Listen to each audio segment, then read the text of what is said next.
Oh shit, dude! I'm over here talking about the economic calendar, and I didn't even have it on.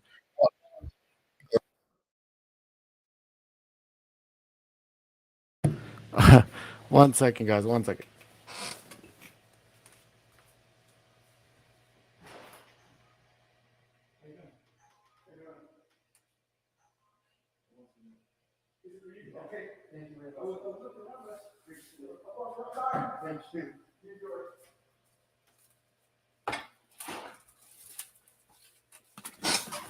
All right, sorry, guys. Sorry, guys. Um. All right, so going through the economic calendar here, guys. Um, I'll pull it back up again. I was saying that there isn't much going on this week. There are a couple of numbers that are getting released, but it is what do you call it? It is the monthly expiration, right? So monthly expiration of the contracts. And if you guys remember the all the gamma that is stacked up at like the 4100 level, and not also a little bit above too. So I'm gonna go ahead and show you that. Just give me a second. Um, but for this week here, what I was showing is that there's not much here on Monday. We do have some Fed members that are speaking. On Tuesday, we do have building permits, housing numbers. On Wednesday, we have a little bit more. Thursday, not so much, and then Friday. So, so we'll keep track of that. And then, as far as like our open interest going into the monthly expiration, and this is when those numbers start to get a little bit more sticky. You guys can hear me, right? Um, so we'll go into the end of the week. Um, give me a second. The end of the what is it? The 21st. So 21st right here. All right. So we have 58,000 right here at the 415 on the SPY. That's our big resistance that we have here so far. And then to the upside, or excuse me, to the downside here on the put side, we have 410. So kind of our little range that we have for the week, and I don't expect us to really break out of that, is that 510, or excuse me, 410 to 415. Unless we get the catalyst that helps us break over and we move a little bit further, I don't think so. And then maybe going into next week we start moving a little bit higher than what we are right now. But that's what we're kind of looking for as far as like game plan for this week. All right. Um, right now the futures I was gonna say they woke up. Futures open and we're a little bit up right here. Not too much movement as of yet here on the futures. So I think we kind of we got our resistance area kind of put in firm last week already. So if you take a look, this is going to be our little supply zone right here. So anything up there, we should start seeing a little bit of selling.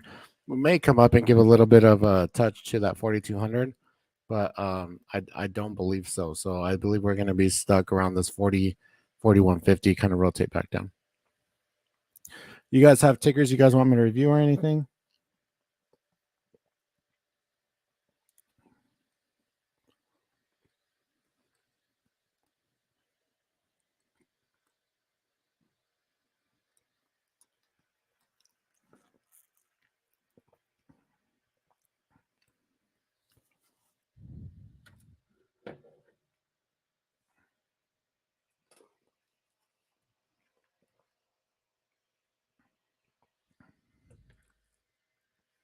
Oh yeah, that's a good point. Good point. Let's look at that. Netflix. All right, we could do that. Yeah, let's look at give me a second. We do have some earnings. So financial institutions, banks started um started reporting on Friday, which actually looked really, really good. So just give me a second. I'll pull up the earnings whisper.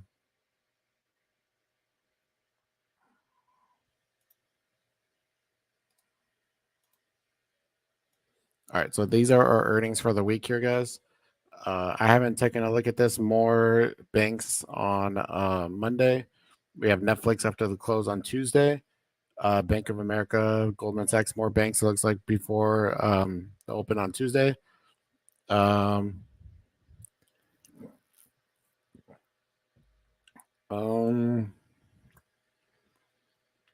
don't see anything. Tesla on Wednesday. So Tesla's going to be the big one everyone's looking for. Keep in mind that the run up into earnings, that the premiums are the implied volatility is going to be bigger, so the premiums are going to be more expensive. I would advise not to trade them until they actually report and then trade the volatility afterwards. There's AT&T on Thursday. Nothing too much after that. So those are your earnings for there. Looking at the actual Netflix chart, let's take a look here.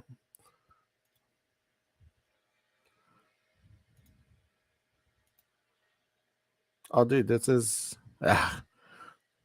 pretty nice. I like that it's trying to flag into this compression right here, and it's almost like it did this breakout and then is now just retesting to see if it could come back into this balance area. So this would be the target area up here. Is the 360, right? So kind of the middle of the range, and basically, if we put it like this on the volume profile, then then we would want it to be something like this. So, it's a little bit higher than my arrow, but right here where the high volume node is right here, you'd want this little gap area to fill, and then this was where it would be attracted to about 361.50. So there's potential that we could continue going sideways right here. Obviously, support is down towards this line, about 327. But this, the way that I'm kind of seeing this and the way I'm reading is this is a lower high. And so we'll see if we could get a higher high. Or excuse me, this is a higher low, excuse me. So it's a higher low, and see if we get a higher high, and then continue working to the upside. So, but like I said, I think mostly we're going to get a rest week this week. I don't think we'll get anything too wild unless something happens with one of the banks reporting earnings, something crazy, or maybe even Tesla. But I'm kind of anticipating kind of a snooze week here, guys, until we get to Monday, and then we'll kind of let things fly and go crazy.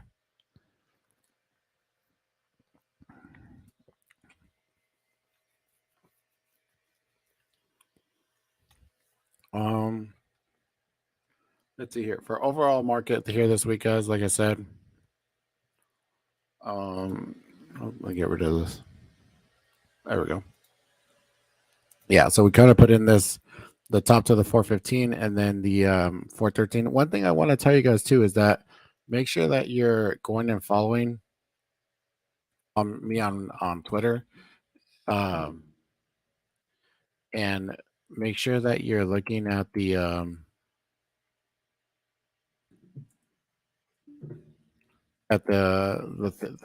landing page that I put out every morning. So it looks like this. This is the one that we have right here on Friday, and so 23 Q1 earnings are upon us. Banks have started reporting concerning open interest is stake on the call side. 412 has a big notable open interest on the SPY. On the put side, the biggest strike is 410. So kind of give you the levels to go ahead and look out for. And we did move a little bit further here at the open that I thought on Friday. And we got to the big gamma of the 415. So that was actually the one above the 412. And then if you look, we come down and we straight up hit about 410 as support. And hit these for bounces right at 410 as support, and then we ended at 412 right as we expected here. It being the big level where the market makers and dealers would want to move the price. So I kind of put out free game for everyone. If you go and you check it out every morning, I give you the levels on where to look for. If you're patient enough to get this bounce here, $2 to the upside from the 410, being patient for the rotation back down once they hit that 415. So we don't have I can't see the open interest anymore once it passes. But it was really big at the 415, and we knew that it kind of would not. It would be a big deal if it did break above that.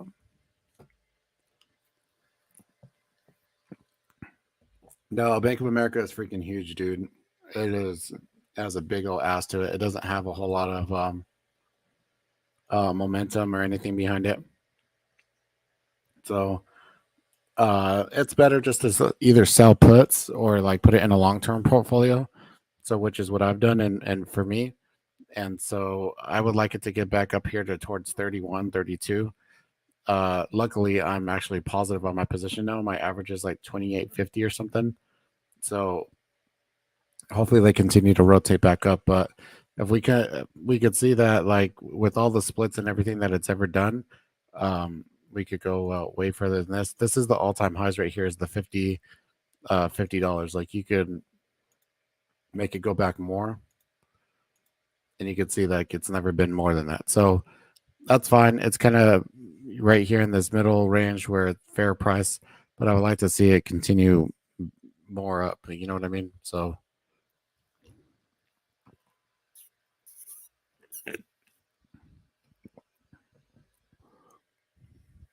cool. Appreciate you guys coming and hanging out. A few of you that did come. Is there any other tickers you want me to go over?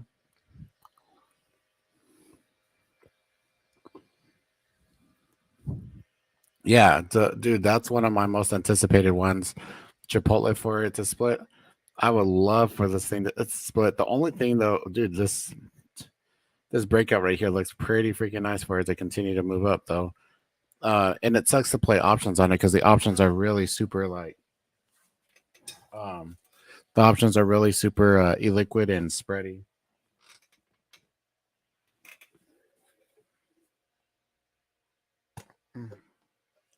Meta? Yeah, we could look at Meta, bro. Oh, you know which ticker actually on the watch for this week too that I liked going from last week is Amazon. Amazon reported that they're going to integrate more AI stuff into their AWS part of their business, and so, dude, this is actually really nice. It needs to pull back a little bit, in my opinion, but we have a volume gap up to about, even if you want to call it 250, man. But yeah, this looks really good. But the thing is like we have 1, 2, 3, 4. Damn, it straight up had 1, 2, 3, 5 weeks of just straight up on Meta. So a little pullback or a flag would be nice for that. But ultimate target on this thing to continue going would be about first 250, and then see if it could get to 300 again. But Amazon as well, like I said, I liked, and it got a good boost to get over that 100. I think that this is setting up here pretty good, especially with that AI stuff. Them offering more products for that, and being a hobbyist developer myself, is I guess what I would call myself. I freaking love the AWS platform and the way that they do things. They make it really super easy. It's really nice. I like it better than the Google one, to be honest. It's so we'll see. And then now with the AI stuff and Chat GPT should make things a lot nicer if they integrate with that.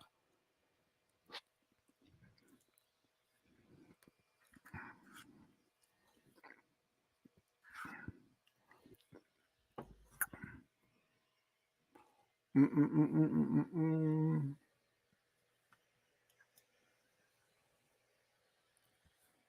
I think that's it, guys, for the tickers that I have.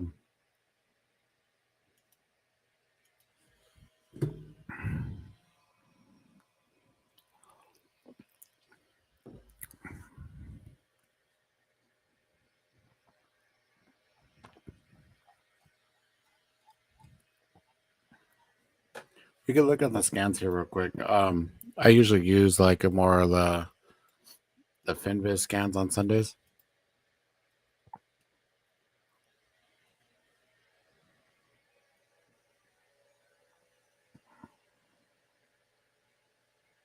Oh, I wanted to check on MU.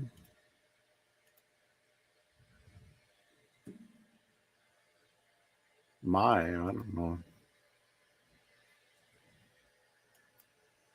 MU still looking good. Resistance right here at this about 64 low. I'm actually going to put an alert.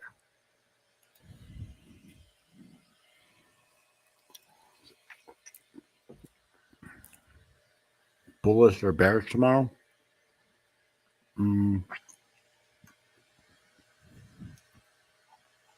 I would say neither, dude. I think we're just going to chill.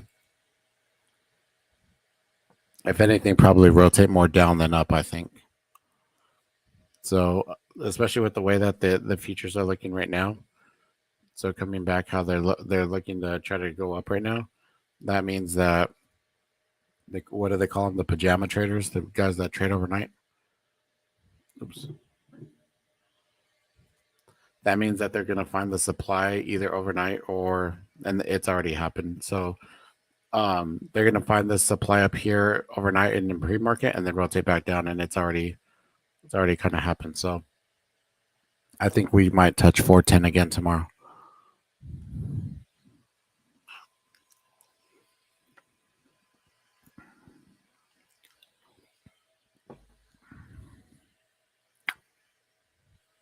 All right. Does anyone have any questions on New Age Wall Street strategy, compression, crossovers, rip and dips, dip and rips? I mean, anything like that? I'm happy to go ahead and go over if any of your trading, like even psychology, emotional stuff. If some of my past experience could help you, I'm happy to talk about some of my past experience and things that I've done to kind of help myself and things I've implemented in my trading.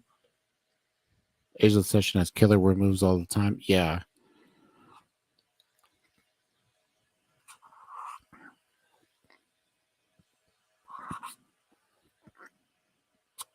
It's always weird too, dude. I think that we could get like a news headline at any moment with the whole Ukraine stuff, the China stuff that's going on and everything. AMD, yeah, most semiconductors, man. Most semiconductors are looking really nice. So they got like Nvidia got a pullback here. So you have kind of this like flag wedge. What do they call it? Pennant. Not too much of a. What do you call it? Uh, what do you call them when you make different things? But anyways, so they pretty much chased the breakout right here. It would be nice to. It would be even cool if they could make compression right here and then try to move back up towards the not 400, 100. So a little bit more sideways up to 100, but that would take like a couple weeks probably, depending on the market. Yes, so that's a good thing, dude. I think it's very, very underrated. So this is a good point. So this is something that we could talk about. A good little talking point. Let's come over here to the ES. So the other day, dude, let me see if I can find it so I know what I'm talking about. Sorry, I'm typing with one hand because I'm eating ice cream.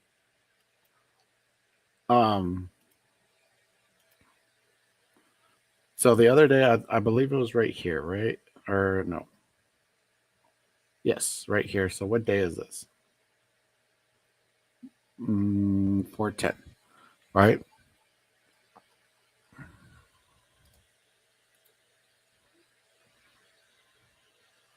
13, 12, 11, 10. All right. So what I think it's very important for you to keep up at least 4 charts. So 3 to 4 charts. So one of them may be so the SPX you may not have to, but I would say to keep these 4 up. So it's very arbitrary when you go in and you look at the SPY from this day, right? So on 410, right? This is the same day that this happened. This is just on an hour time frame, so we could do an hour time frame like this, and then we come right here. Nope, right here. Yes. So on this day here, you see where we have this, it's like an arbitrary type number where, um, is this the right day? Why doesn't it tell me the day now? Of the, of the 410. So right here, this is the 12th. Sorry, guys, trying to get this set up.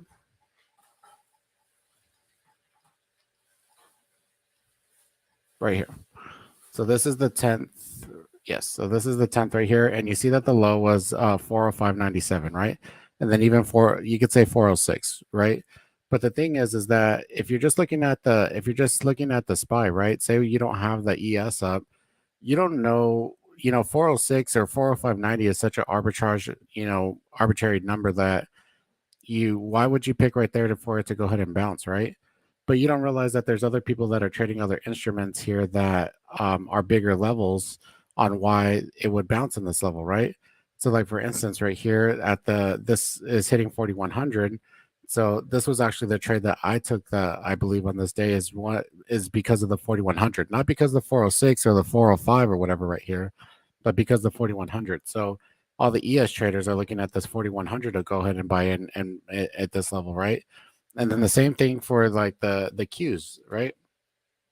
So when you could build confluence of resistance, so what, like for instance, right here, the call wall on Friday, so this past Friday was 320. So we have the call wall of 320 being hit, and then on the SPY, we hit the big gamma area of 315. Oops, not Spidey. Um, so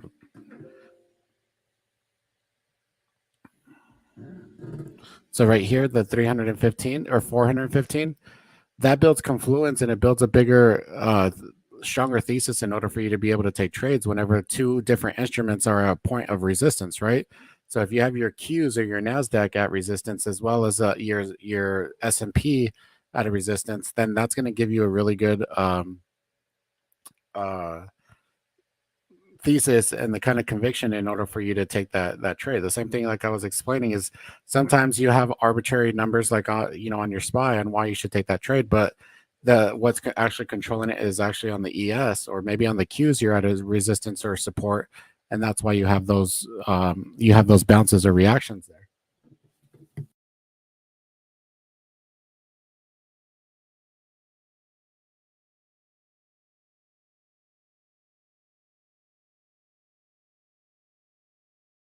Um, so does that make sense?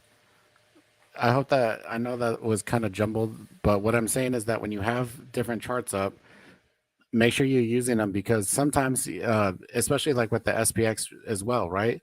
So if we put the SPX in here, and sometimes one chart is driving the bus as compared to all the other ones, right? Whenever tech is really strong, usually it is the Qs and tech or what have you, right? Then there's days where like energy or the financials are really weak, and those are the ones driving the bus to the downside or what have you. So the same thing goes here is that on that day, I believe this is that 10th, right? Nope. 12, 11, 10. 10, we got down here to the 4102, 4100, right? So this is also going to help you to get that resistance or that support in order for you to get up. So on my charts and what I have up, I have up at all times. It doesn't matter. I have the Qs up, I have the SPY up, I have the SPX, and I have ES up because we don't our job, especially if you're a discretionary type trader, is to kind of find which of the three are kind of driving the bus for the day or for that time being, and is going to have the reactions at those bigger levels. Because sometimes, like I said, you'll have arbitrary numbers on like the SPY, and then you're at 4100, and you're like, well, why did it bounce at 406? You know what I mean? It doesn't quite make sense.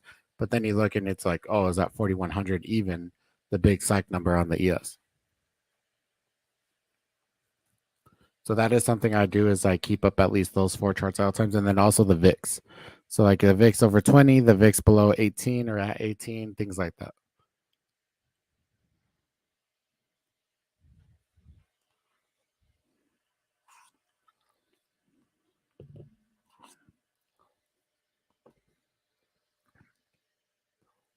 Cool. Anything else you guys got this week? Like I said, we'll be trading live on YouTube Tuesday, Thursday. Hopefully, we have a little bit more movement than what we have been lately when we trade live and nail some trades, right?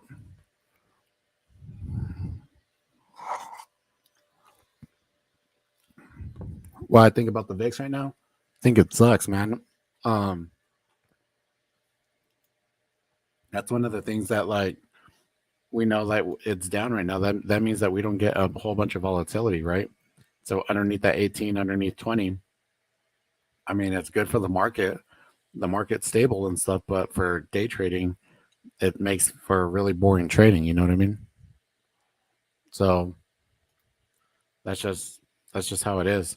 But if you look at it, like historically, when we come out like this, we come out further. Anytime we get below like 18 into these, lower 16 area, we usually get like a pretty nice bounce. So this is over the last 3 years, so we could go back further than this. So if we come 10 years, it's been less, but it's just because of the situation that the current situation that we're in. Usually since 2020, anything below 18 or so, we start looking for a bounce, which means downside, right? So that's what I was kind of saying as well, is that with the gamma built up and everything for the Friday expiration on these contracts on the 21st, one of the bigger contracts here is this 410. So rotating back to 410, and then we even have 405 right here with 58,000. So we have 73,000 at 400. So I wouldn't be surprised, like I said, if we rotate down more. So I like that. I like that idea. Yeah, the cheap fix calls.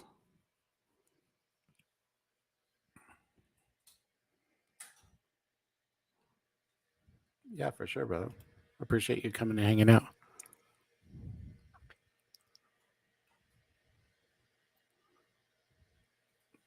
Anyone else need anything here?